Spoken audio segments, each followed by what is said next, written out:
Hi friends, నేనే మీ ఇప్పుడు అభిషేక్ని. మోంతా తుఫాన్ ప్రభావం అనుకున్నట్టుగానే అధికంగా ఉంది. కొన్ని గంటల ముందు నుండి వాతావరణం పూర్తిగా మారిపోయింది. బలమైన గాలులు వీస్తున్నాయి. దాని వలన చాలా చోట్ల చెట్లు పడిపోయాయి.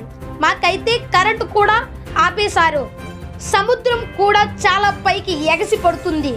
దీని ప్రభావం ఈ రాత్రికి మరింత అధికంగా ఉంటుందని అంచనా. ఇప్పటికీ పోలీసు వారు చాలా వరకు ఉప్పాడలో ఉన్న వారిని సముద్రం దగ్గరికి వెళ్లకుండా చాలా దారులు మూసేశారు. అందరినీ అప్రమత్తంగా ఉండాలని చాలా వరకు ప్రభుత్వం వారి హెచ్చరికలు కూడా జారీ చేశారు. Stay at home and be safe, kindly follow government rules.